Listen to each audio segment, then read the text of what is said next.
भारत भी अपनी इस यात्रा में तेज गति से आगे बढ़ रहा है।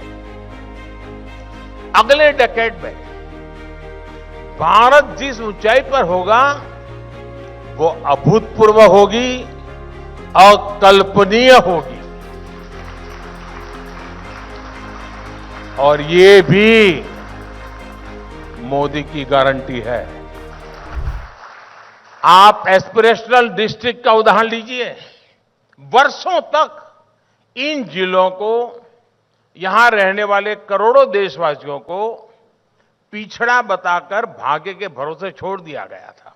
ये पिछड़ा इलाका है। हमारी सरकार ने ना सिर्फ सोच बदली बल्कि अप्रोच भी बदला और साथ साथ उनका भाग्य भी बदला। इसी तरह हमारे बॉर्डर किनारे के जिले और वहां के रहने वालों की भी जिंदगी थी। पहले की सरकारों की नीति थी कि सीमा से सटे इलाकों का विकास ना हो। ऑफिशियल कहते थे विकास ना हो। इस नीति के कारण वहां रहने वाले लोगों को भी परेशानी होती थी, पलायन होता था। हमने वाइब्रेंट विलेजेस प्रोग्राम शुरू किया जिससे कि लोग सशक्त हो और इलाकों की स्थितियां बदले।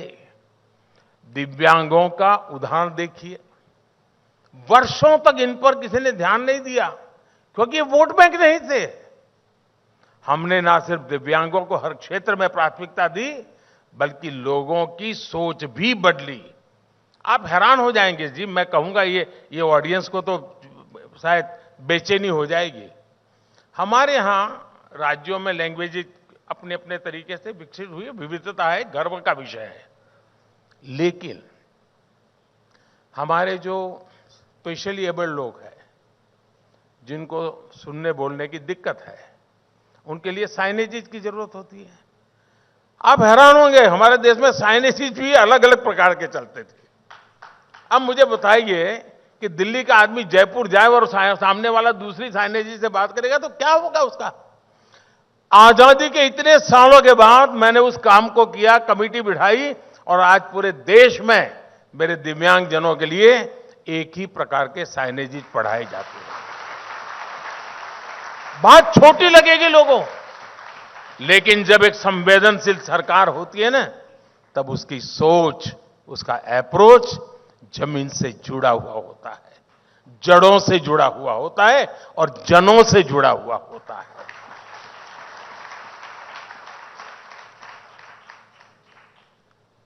और देखिए, दिव्यांगों के प्रति आज समाज का नजरिया बदला है। पब्लिक इंफ्रास्ट्रक्चर का निर्माण तक दिव्यांगों के हिसाब से अब बनना। आर्किटेक्चर्स जो होते हैं वो भी डिजाइन करते समय दिव्यांग के लिए ये बना करके ले आ रहा है। ऐसे कितने ही स्पेशल ग्रुप और कम्युनिटीज है जिन्हें आजादी के बाद से कोई महत्व नहीं दिया गया। हमने ऐसी गुमंतु जनजातियों के लिए स्पेशल वेलफेयर बोर्ड बनाया। किसी ने भी हमारे लाखों रेहड़ी पटरी वाले दुकानदारों के बारे में नहीं सोचा, लेकिन कोरोना के समय हमारी सरकार ने इनके लिए पीएम स्वनिधि योजना बनाई। किसी ने भी हमारे उन स्किल्ड कलाकारों की परवाह नहीं की जिन्हें आज हम विश्वकर्मा कहते हैं। हमने ये सुनिश्चित किया कि इस वर्ग को स्किलिंग से फंडिंग तक किसी चीज की दिक्कत ना आए। इस पर केंद्र सरकार अब 13,000 करोड़ रुपए खर्च कर रही है। साथियों, रिपब्लिक टीवी की टीम जानती है कि हर उपलब्धि के पीछे मेहनत, विजन और संकल्पों की एक लंबी यात्रा होती है, जो अभी अर्नब ने भी थोड़ा बहुत ट्रेलर दिखाया हमको। भारत भी अपनी इस यात्रा में तेज गति से आगे बढ़ रहा है। अगले डेकेड में भारत जिस ऊंचाई पर होगा वो अभूतपूर्व होगी, अकल्पनीय होगी। और ये भी मोदी की गारंटी है।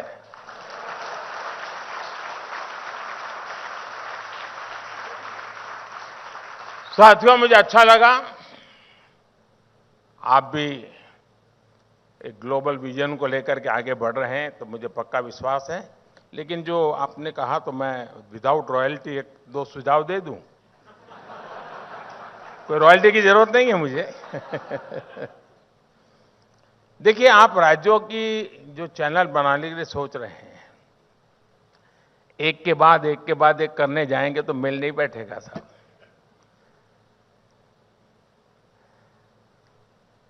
मैं मूलतः मेरा सोचने का तरीका ही अलग है, इसलिए मैं कह रहा हूं, आप एक डेडिकेटेड ऐसी चैनल बनाइए जिसमें आप टाइम फिक्स कीजिए कि 2 घंटे गुजराती, 2 घंटे बंगाली, 2 घंटे मलयालम, एक ही चैनल होगी। और आज गूगल गुरु आपका ट्रांसलेशन तो कर ही देता है, और मैं एआई की दुनिया में काफी आगे बढ़ा रहा हूं देश को। अब मेरे अपने भाषण 8-9 भाषाओं में तो आप आसानी के साथ सुन सकते हैं। अभी मैं भाषण कर रहा हूं, सभी भाषाओं में बहुत ही विदाउट नो टाइम मिल जाएंगे। तमिल लोगों को मिलेगा, पंजाबियों को मिलेगा। आप भी, उससे क्या होगा, आपकी एक कोर टीम तैयार हो जाएगी, और जो कोर टीम ज्यादा तैयार होती है, जो इकोनॉमिकली वायबल बनता है, फिर आपको 15 दिन के बाद उसको डेडिकेट कर दीजिए। आप एक दिन में 6 राज्यों की चैनल क्यों नहीं चलाते? टाइम फिक्स कर दीजिए। और टेक्नोलॉजिकली ये सब बड़ा बहुत मुश्किल काम नहीं है।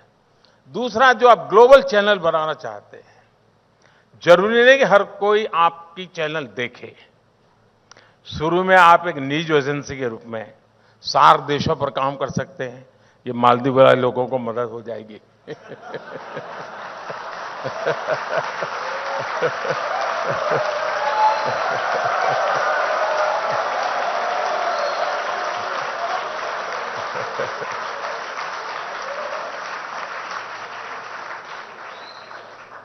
रशीद मेरा बहुत पुराना दोस्त है, तो मैं उसे कुछ भी कह सकता हूं।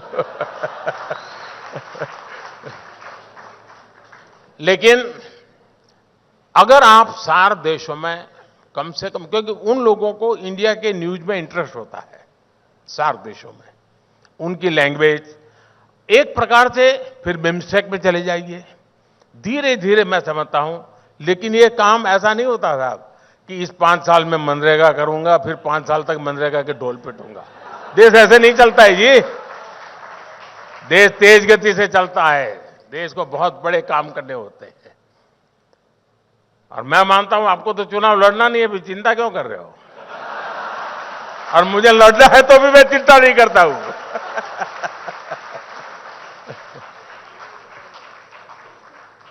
चलिए, बहुत बहुत शुभकामनाएं, बहुत बहुत धन्यवाद।